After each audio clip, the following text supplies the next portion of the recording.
Welcome to the Invincible Innovation Show, the podcast for changemakers. Each week, I talk to the most fascinating entrepreneurs and innovation leaders about innovation, strategy, and design. Hey everyone! Today we're going to talk about developing the leader within. Welcome to Invincible Innovation Live Show. I'm so glad that you're here. I'm Mazor, Kario, product innovation and value creation expert, and I'll be your host. And today I have a very, very special guest. Hi, Kevin. Hi, Eddie. How are you doing? I'm good. Good. Kevin Neal is an author, speaker, trainer, life and leadership coach. Kevin Neal is a speaker and trainer and coach who loves to see people grow and achieve their potential. He has a passion to help people connect with their purpose and recognize the strength that lies in uniting with others. Wow, sounds so interesting. We're live on LinkedIn, YouTube, and Facebook, and you're so invited to join the discussion and ask questions.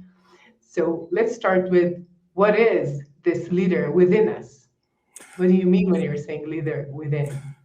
There is a ingrained leader within all of us, which often we don't realize.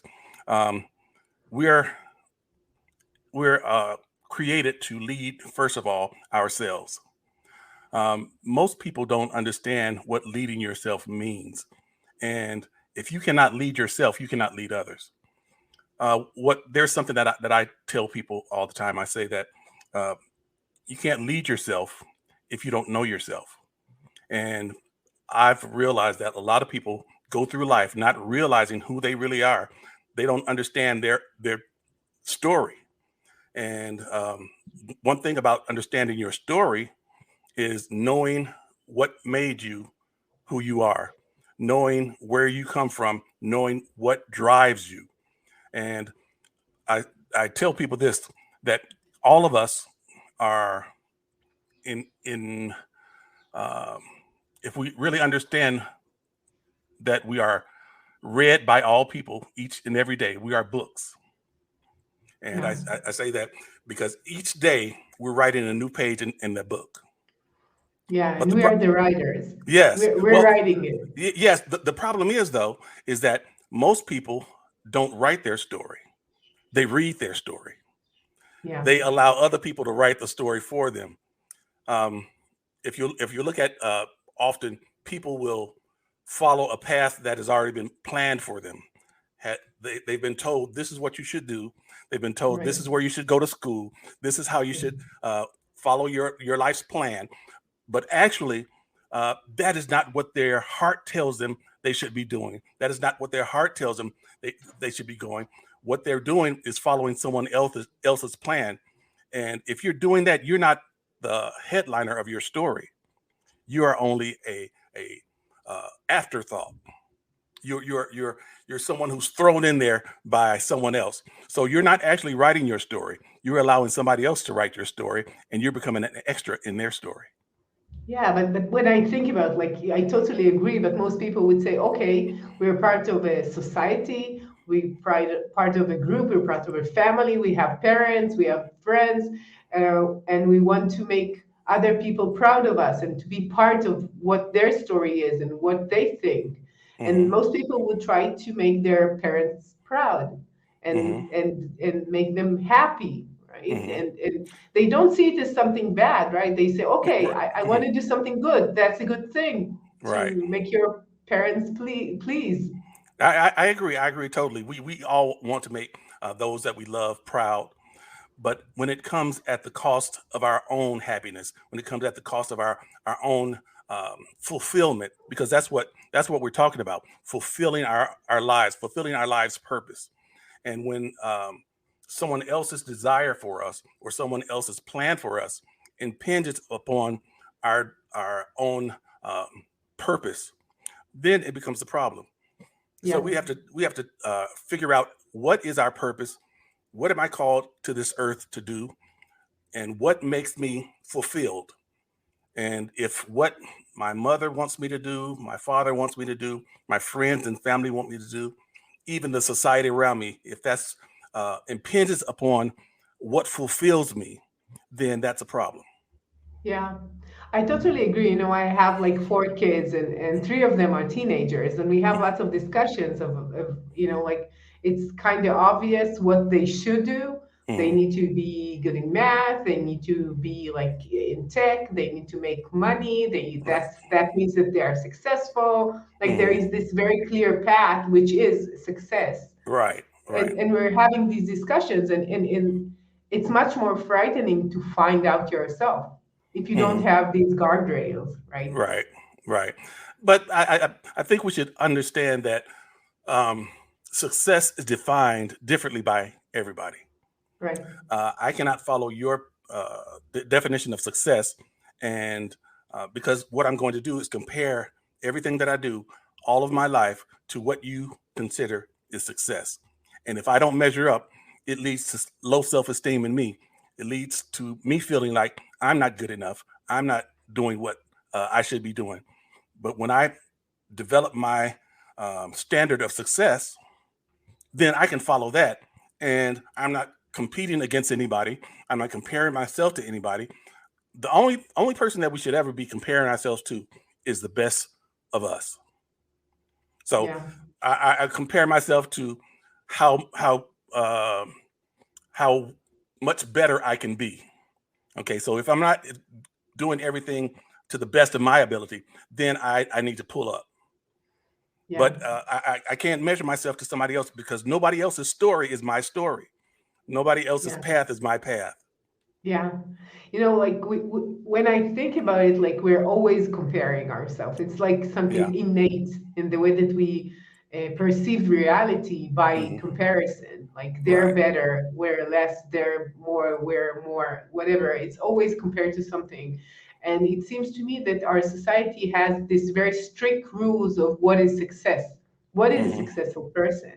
And Right. it's usually related to financial stability or Yes. even more, and it's related to the way it's perceived.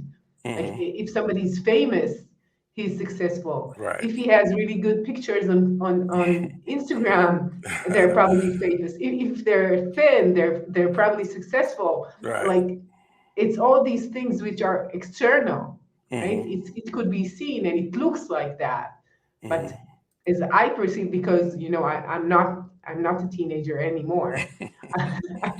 Most of the things that I understand is internal. The Right. success is so much you cannot really see it. You can see someone which looks so successful, Hmm.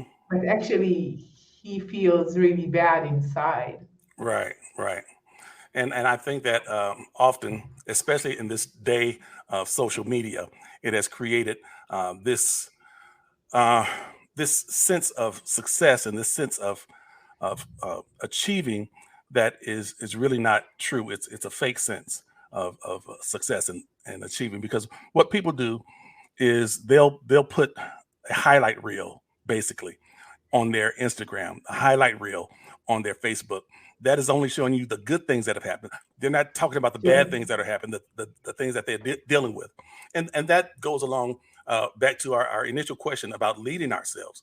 When we understand that I cannot follow after a highlight reel of someone else, I'm leading my own path.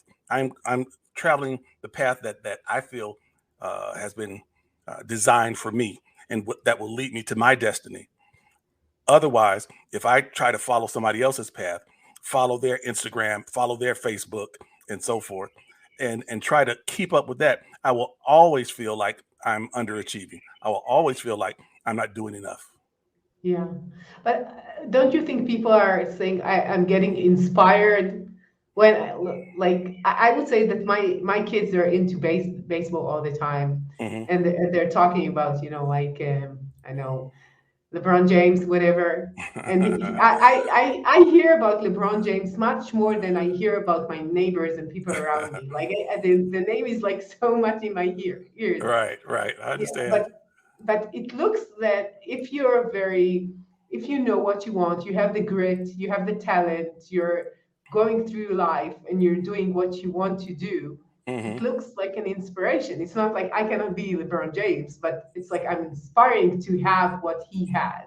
Yes, yeah, and I do understand it, and I agree with inspiration. We need to have those that inspire us. We need to have those around us who cause us to bring our game to a higher level. And that's a good thing. But when we get to the place that we compare ourselves in the sense that we say, I'm not as good as them, so I don't feel good about myself, that it damages a person's self-image. And Mhm. we've got to understand, okay, that's LeBron James. That's not me. It's inspiring me to do better, to be a better me. But I can't say that because I can't do what LeBron does, I'm nobody. I'm not good. I'm not good enough. And Yeah. that is the problem. Yeah. When you talk to leaders, do you see them perceiving success in the same way? Because if they're leaders, they might say, okay, I know what I need to do. I know exactly what's my path. Mhm. Are they more self-secure than others? I think that has two answers. First of all, there are leaders who seem very secure, who seem very confident, who inwardly really are very insecure, and you see that through the way that they lead. Um, Leaders who are secure don't have to constantly stand around or yell and say, "I'm the leader. I'm the leader. I'm the leader." If you're a leader, you know you're the leader. You don't have to scream and shout. You don't have to exert your authority all the time and make people feel bad. But usually, a leader who does that is a leader who really is insecure himself, and he has to Mhm. constantly make that declaration that he's a leader because he really inside doesn't really believe that he's a leader, doesn't really feel like he's a leader. So he has to constantly make that declaration and make other people feel like I'm the leader. So Yeah. you have that side, but you also have those leaders who are confident within themselves, and you could tell that by the way that they lead. A leader who is confident within themselves doesn't always have to exert authority. Um, Yeah. he he's able to empathize with those that he leads. He's able to understand those that he leads, and he also is able to place himself in their shoes. So a leader that really feels that he's called to be a leader and feels that he's able to lead, he doesn't have to exert that kind of fake authority. Yeah. How does he know that he is meant to lead? What tells him that this is what he needs to do? I think that leaders, and let me say this first, that there are no quote unquote born leaders. Uh, Leadership is learned. Now you may have gifts and talents that enhance your leadership and really help you to be a good leader, but there are no born leaders. Leadership has to be learned, and anybody can learn leadership. But getting back to your question, what was your question again? I got to get How off. do they know that they were born to lead? Like that's their purpose. How do you know that? You find that and this is not just with leadership. This is with practically any uh, vocation or purpose in life. You find that you're doing things um, leadership wise. You'll find yourself uh, carrying yourself in a way. You'll find yourself in places where you're asked to um, chime in on certain things, lead people in a certain way, ask for uh, direction, and you have not even put yourself in that position. So a leader will know that that's what they're called to do because that's what they're doing anyway. If I put it that way, Yeah. when you're a leader, you just exude leadership, and people see that in you. So they come to ask you for direction. They come to ask you for guidance. They come to ask you for your opinion. They come to ask you for some type of direction because it's in you. It's just naturally in you. Yeah. But when we're talking about organizations, companies, they're Hmm. built in a certain structure, and there Hmm. is a bias Hmm. who's supposed to be a leader. Right. And sometimes they select more or less the same leaders that they currently have. Right. Right. And then you need to be really sure that it's yours. Yes. Yeah, You I will agree. not I be agree. called upon to do so. Right. I am currently working on my doctorate, and I'm doing my dissertation on mentorship as it relates to leadership succession. And in my research, I've come to realize that that there are a lot of leaders who are simply a leader in position only. And when you're a leader in position only, you just care about keeping your position. But a true leader, uh, mentors those that he sees leadership in. A true leader is able to recognize those who have leadership capability, recognize those who have that natural uh, ability to cause people to gravitate toward them and so forth. And he will bring that person to the side to him and begin to mentor him and help him to make that uh, pivot into that leadership role. In business, often you don't have that same type of mentality. Um, as you said, you see the same leaders, you know, just rotating basically, and there is a need for leaders, real leaders, to mentor those who are under them when they see the leadership potential within them. It leaves a hole in organizations when they don't mentor those who show that leadership ability. And Yeah. often you'll see companies and corporations pulling people from outside the organization to lead, and that in itself causes a problem because first of all, they don't understand the culture of the organization because they have not been there. So now you have a new leader in an organization who's trying to lead people who have a different culture. So he's trying to actually catch up by learning the culture and leading at the same time. So you have this clash because people within the organization feel like, okay, you just came here, you don't understand this culture, Yeah. and you're trying to tell us what to do, and it causes a problem. Okay, so we said that people are sometimes leading, and they need to mentor people. And what I wanted to ask before we had this talk Hmm. is the fact that you mentor someone Hmm. means that you're not threatened by them. And it's Absolutely. okay that they will know whatever you know and Right. replace you or one of the leading positions in the future. Right, right, and that is you hit the nail on the head about leaders feeling threatened and feeling insecure, and that goes along back to what we talked about earlier about leaders not really feeling secure about their leadership.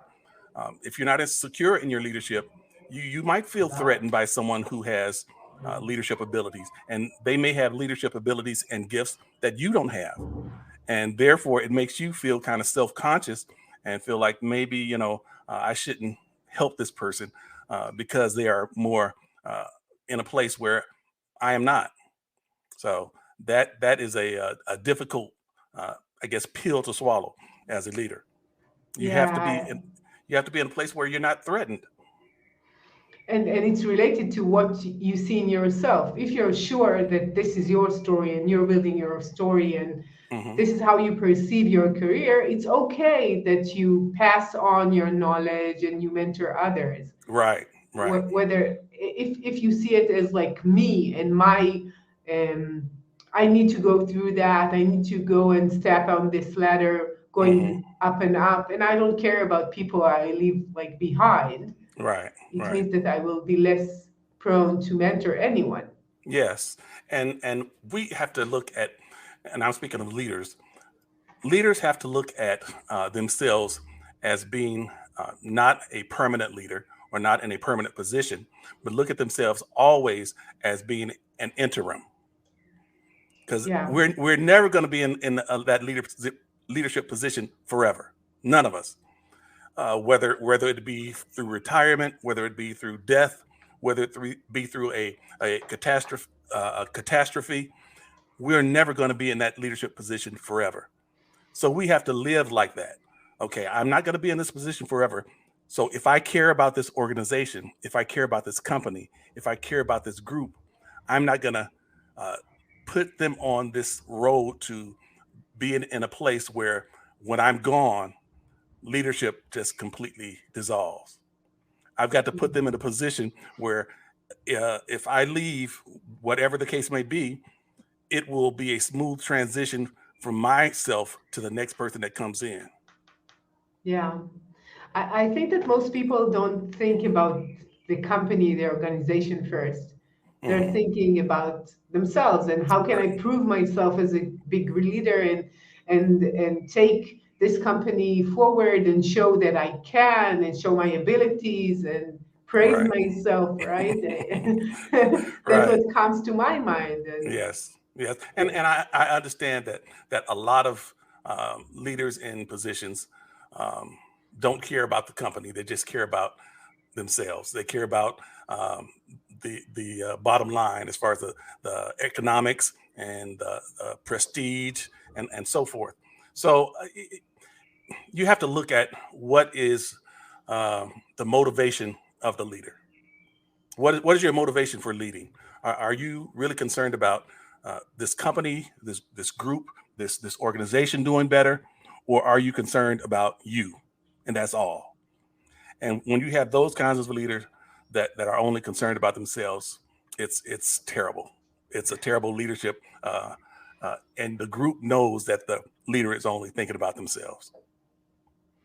So what do you think is something that holds most people back from being their best self? I think, What you and got? and I would go back to what I initially talked about earlier. Uh, One of the things that hold people back from being their best selves is they don't know their story, and they're following the path that someone has laid for them, or they're following the path that they've seen others follow, and they really don't know what their story is. So when you don't know your story, again, you can't write your story. And the only way to write your story is to go back and understand what brought you to the place that you are. And only a leader that knows their story can become their best self as a leader. So when you're coaching these leaders, how do you help them find their stories? Well, it has to be something that they have to dig deep down within and say, okay, looking back on my life, if I consider what I felt called to do when I was a child, when I felt that I was in the zone, as they say, in a place where I could be free to feel what I feel. Because, as we get to be adults and so forth, you're in a place often that you're not able to feel free to feel whatever you feel, especially in this culture of um, political correctness and being right. You're not able to feel what you really feel. So go back to that time to where you were really able to feel what you wanted to feel, and not concerned about what people thought about you around you, not considered about um, uh, thinking about how people perceive you, thinking about um, making mom and dad happy, making you were thinking about you and what really fulfilled you. Okay, when you find that place, then you begin to build from that. If that place is not resident in where you are now, then somewhere you left the path. Yeah, Somewhere you left the path. You have to figure out where you left the path. And I know at times we get to a place, even in the corporate world, where we are now um, in a position where we're doing the daily 9 to 5, the business grind, and we're working hard, and we've placed ourselves in a position where it's hard to pull back and look and see, what am I really happy? Am I really being fulfilled in this that I'm doing? And um, sometimes it's now you have a family. How can I pull back and really fulfill my passion? And I've got a family to take care of, and I'm invested in this job, and it's difficult. it But is. if you really You want can to, see that. yeah, but if you really want to be fulfilled, you have to weigh it out. Okay, which is better, being fulfilled or continuing in this place that I'm in and just being miserable? It's a golden cage in many Yeah. cases, right? Hmm. Because Yeah. I have the experience and I'm with this professional role for so many years. Maybe inside the company, I have a specific role, which is a good one for me. And Hmm. I'm used to that. I don't need to prove myself. Everybody knows me. So I'm just saying, I have a good salary, I have a good prestige and role. So it's enough for me. And Hmm. most people, even if it's not really making them happy would say, okay, I'm making a living and Hmm. I have hobbies if I want to have like a better time in my vacation, Hmm. and that's enough for me. Most people, Hmm. I think that most people, this is what they would say. Hmm. Well, I think that yes, that would be the situation a lot of times. But also, I think that even money will not fulfill a sense of lack within you that is not connected to your purpose. Because you Yeah, can have all the money in the world and be miserable. You yeah, can have 10,000 people following you and still be miserable. I look yeah, at I look at all the entertainers and uh, people in positions of power and see how many of them have problems with drug abuse, alcohol abuse, and suicides. And you wonder, okay, you have all of this, everything that we aspire to, but yet you're unhappy, yet you're not fulfilled. What is that? It's a sense of not really fulfilling a purpose because you can get stuck in a place because it gives you money, get stuck in a place because it gives you power, stuck in a place because it gives you prestige.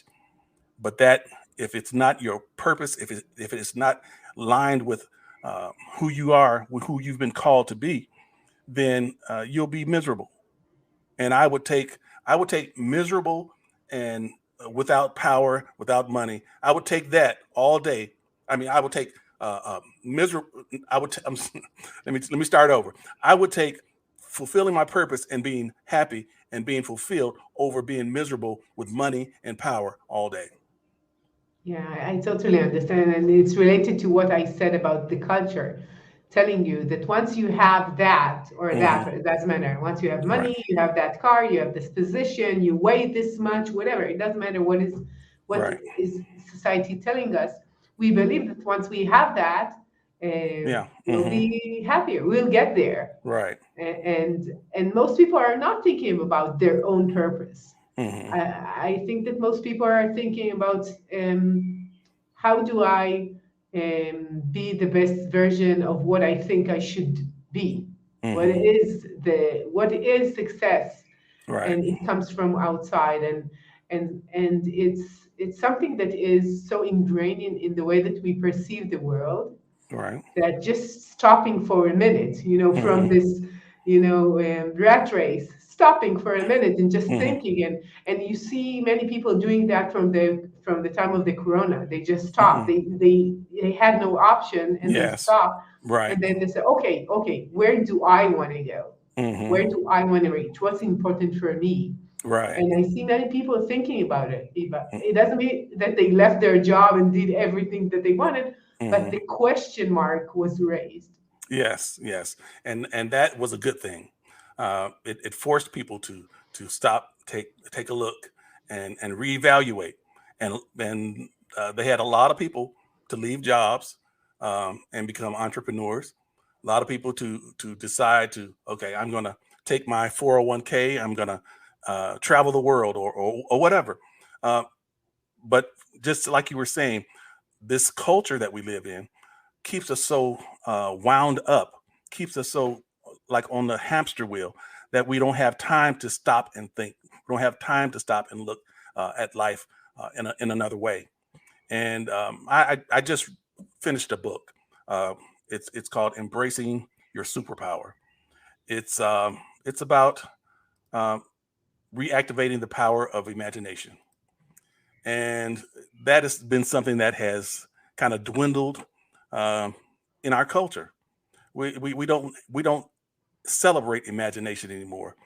Um, as children, we grow up, we are full of imagination, but as we start to get older, that imagination is just kind of dumbed down, Yeah. and we're not encouraged to imagine anymore. And Yeah, even even as as kids, I think. yes, Even as yeah, kids, he's not concentrated. He has ADHD. He's right, dreamy, right. right? Right. And they teach the kids don't draw outside the lines, stay inside the lines, uh, be Yeah. this standardized child that we want you to be. And they teach children what to think and not how to think.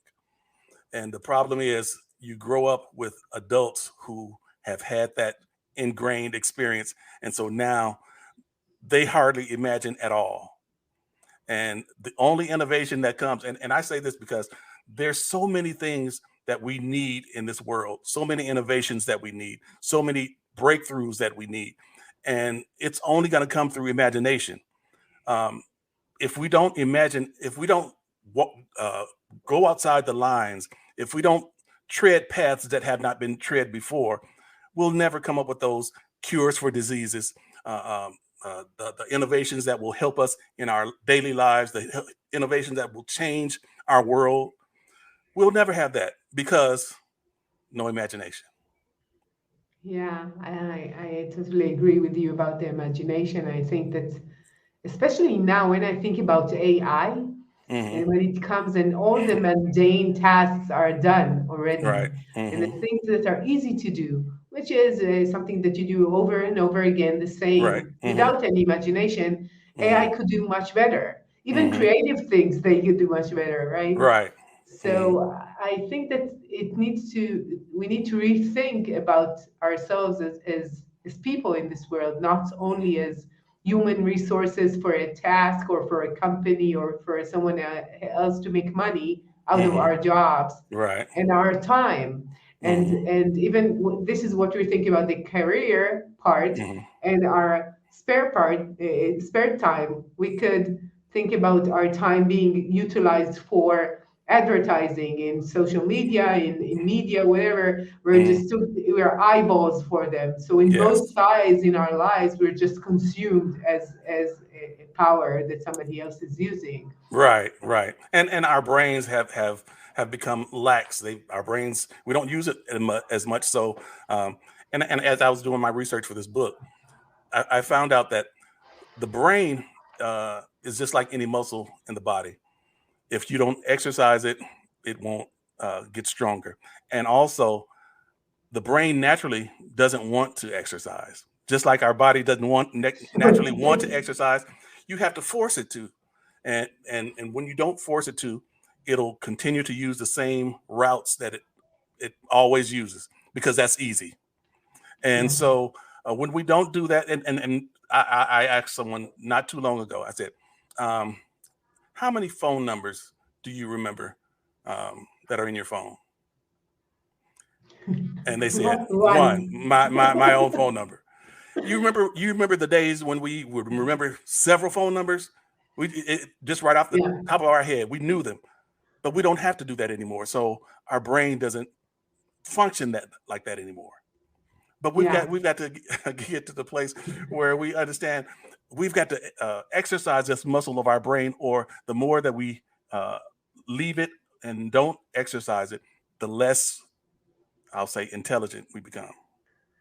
I think the example of the numbers really makes sense, but most people will say, okay, we don't need it. Somebody else is remembering for us. Our mobile phones are doing it. The question is, what are the other things we could remember or could use? Hmm. And I know from research on people getting old that one of the things that really makes them still be sharp and don't have like any Hmm. um, deterioration in their mental state and cognitive abilities is the ability to be social and talk to Hmm. people and Right. relate to people. And when Hmm. you're saying this way, you could do that. And same goes for any other mental capability. The fact that you're still reading Hmm. and imagining and not only Right. consuming by your eyes, everything comes to you, and you don't need to imagine Harry Right. Potter Hmm. from the book. You get it on film, so you don't need to do that. And it's getting more and more like that Yeah. we're just consuming the information and not creating anything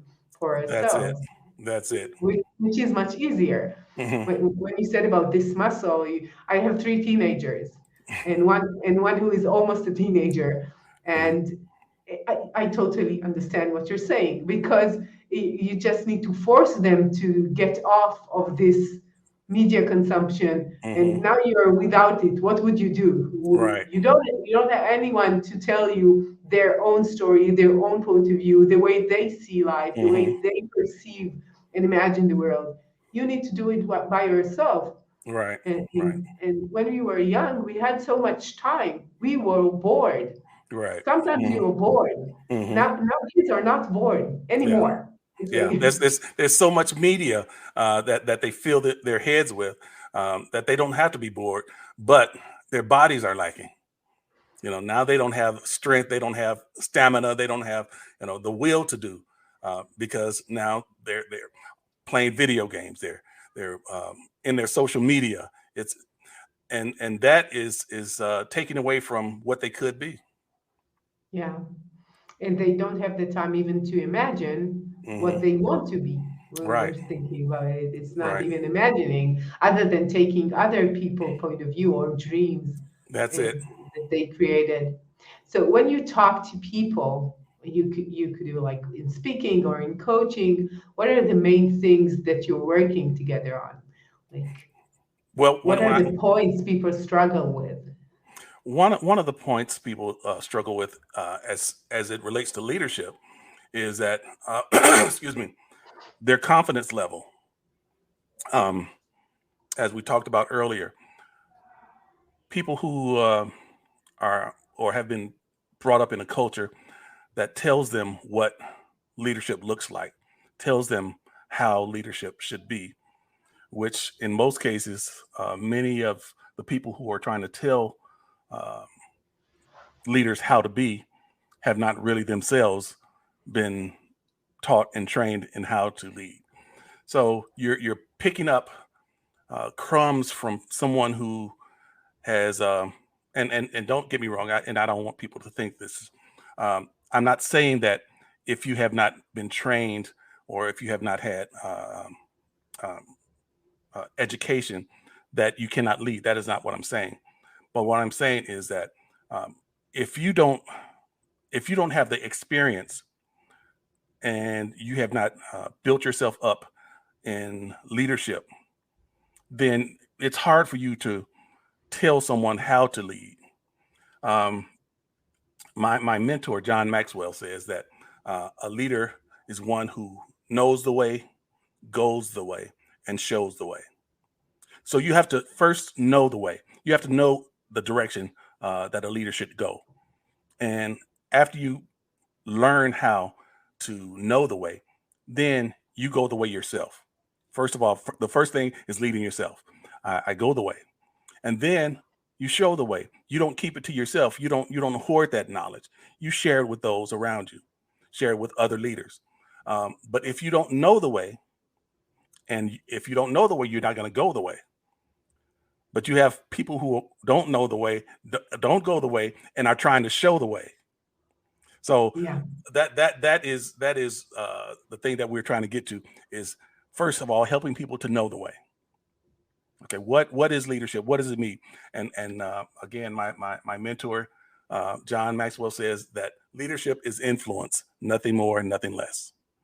So if you know the way, you lead people, and you show the way, or you go the way yourself, leading yourself, and then you show the way. Then that's what makes a leader. So we go through those three steps. How do I know the way? How do I go the way? And then how do I show the way? yeah.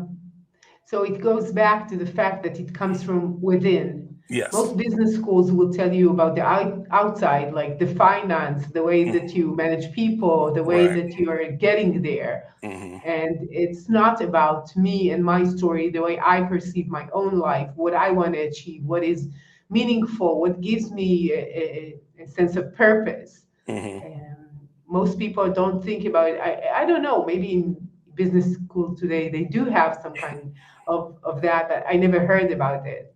No, And yeah, I it's think, lacking. Yeah.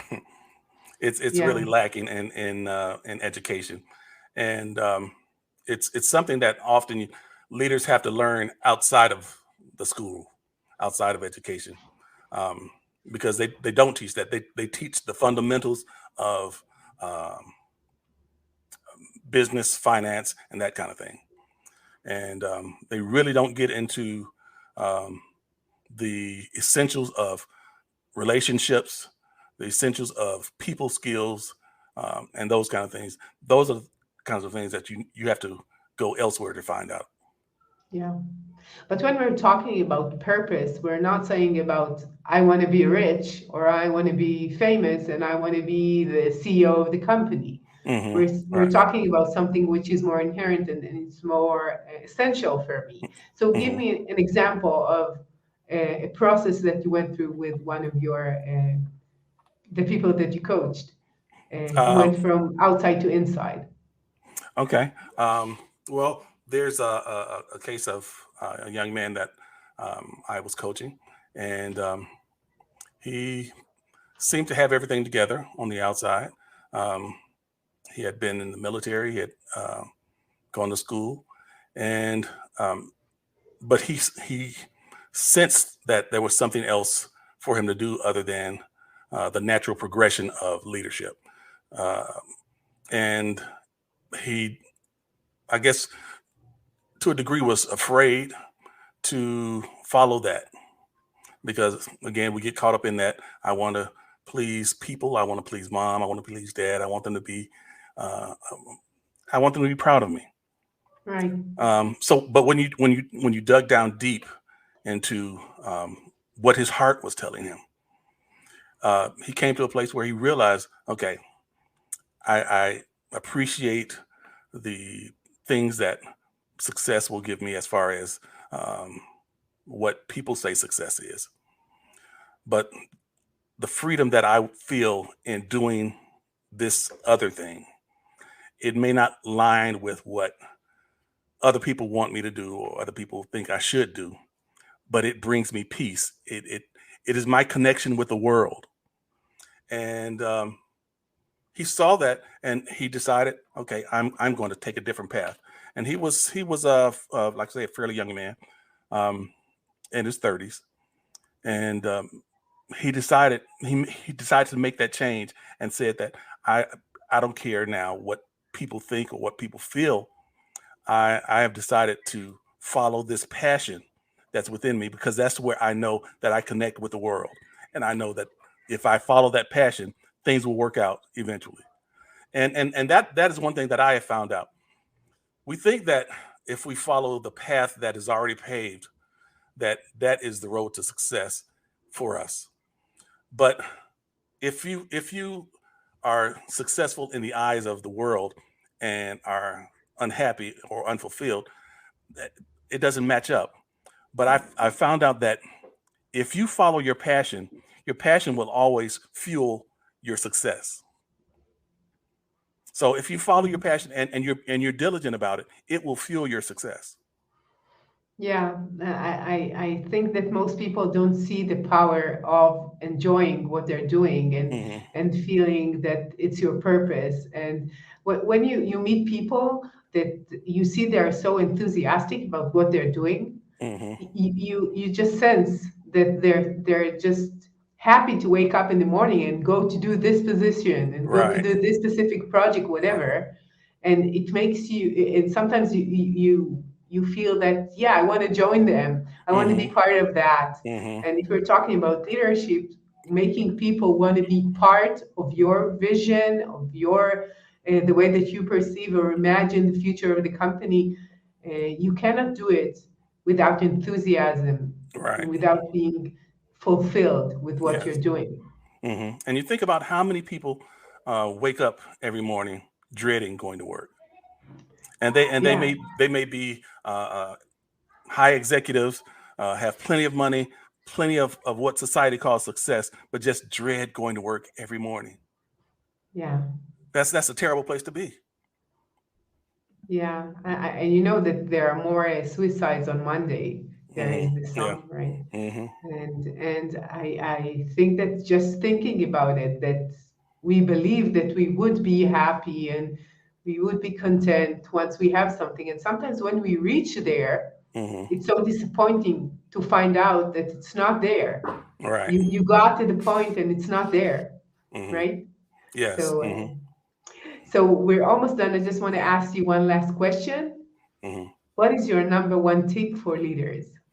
My number one tip for leaders, I guess, would be to learn who you are, learn your story, and lead by your story, and not by what books tell you, not by what some leadership guru has told you, but lead by your story.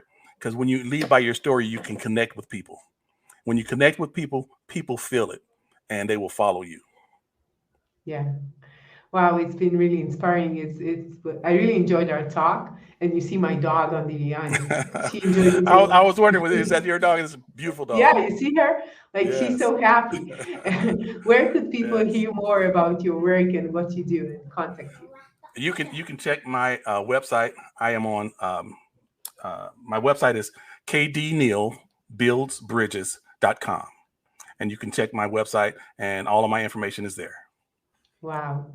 I totally encourage people to go and visit your website, and it's been such a pleasure talking to you, Kevin. So thank you for your time. Thank you. It's been a pleasure. And to all of you change makers out there, thank you for joining us. And I'll see you soon with another innovative, insightful talk. See you. Bye-bye. Bye. I'm Mazor Kario, and you've been listening to the Invincible Innovation Podcast.